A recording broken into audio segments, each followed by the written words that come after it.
ভয়ঙ্কর এবং বিধ্বংসী মানসিকতার একজন, যে কিনা এই ধরনের মানবতা বিরোধী এবং এই ভূখণ্ডের ইতিহাস এবং ঐতিহ্য বিরোধী এবং এই কওমের ঈমান ও আকীদা বিরোধী বিকৃতির অধিকারের জন্য দাবি জানাচ্ছে। কিন্তু এখানে বিশ্ববিদ্যালয়ের প্রশাসন, লোকাল থানা অথবা আমাদের যে বিভিন্ন ধরনের বিভিন্ন ঘরানার ছাত্রনেতা আছে, সবাই এক্ষেত্রে একদম নিশ্চুপ।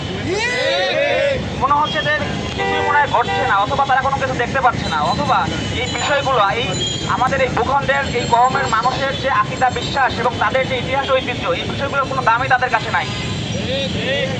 তো আমরা জানি যে বাংলাদেশের প্রচলিত আইনে এখনো এই ধরনের বিকৃতি শাস্তিযোগ্য অপরাধ। কিন্তু এই ছেলেটা কি করছে? এই ছেলেটা শুধু এই ধরনের বিকৃতি নর্মালাইজ করতে চাচ্ছে না, বরং এগুলোর বৈধতা চাচ্ছে। সে ছেলে বিয়ের বৈধতা চাচ্ছে, সে মেয়ে বিয়ের বৈধতা চাচ্ছে।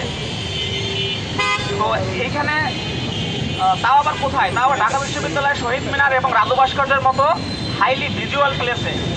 কিন্তু এখানে দুঃখের বিষয় হচ্ছে যে এই বিষয়গুলো নিয়ে আমরা কেউ কিছু বলছি না।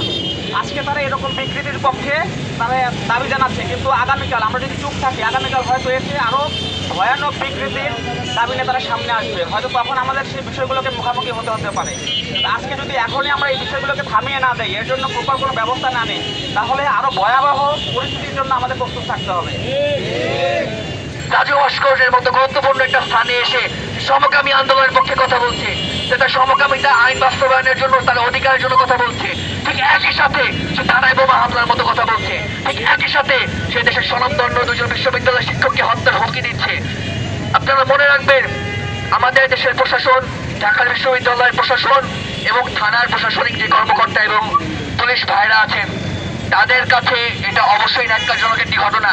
তাদের উচিত ছিল রেবেলের জন্য, রেবেলকে বিরুদ্ধে যথাযথ পদক্ষেপ দেওয়া, রেবেলের বিরুদ্ধে যথাযথ পদক্ষেপ গ্রহণ করা, তার জন্য আইনানুগ ব্যবস্থা গ্রহণ করা। কিন্তু আমরা দেখতে পাচ্ছি রাষ্ট্র এই মুহূর্তে চুপ।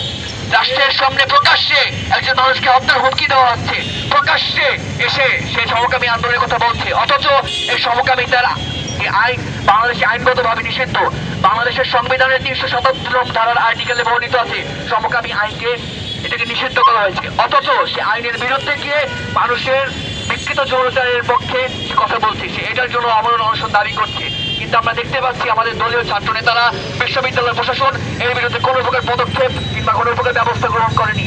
আমরা আজকের এই মানববন্ধন কর্মসূচির মাধ্যমে আমাদের উপস্থিতির কাছে জানিয়ে দিতে চাই, এই ধরনের বিকৃত স্বাধীনতা, বিকৃত যৌনাচার এবং সমকামী অধিকারকে আমরা মেনে নিতে পারি না। এই ধরনের বিকৃত অধিকার এবং বিকৃত স্বাধীনতার পক্ষে আমরা কখনোই দাঁড়াবো না। রেবেলরা কখনোই তাদের অধিকার ফিরে পাবে না, তাদেরকে কখনোই এই বাংলার মাটিতে প্রশ্রয় দেওয়া হবে না, এবং তাদের অধিকারকে কখনোই এই বাংলার জমিনে বাস্তবায়ন হতে দেওয়া যাবে না। আমরা যতদিন এখানে আছি, আমরা আমাদের নৈতিক মূল্যবোধকে অক্ষুণ্ণ রাখার জন্য, আমরা আমাদের সামাজিক পরিচয়গুলোকে অক্ষুণ্ণ রাখার জন্য, আমাদের দ্বীন, আমাদের ঈমান এবং আমাদের আকীদাকে টিকিয়ে রাখার জন্য আমরা এই রেবেলদের বিরুদ্ধে সদা সর্বদা সোচ্চার থাকবো ইনশাআল্লাহ।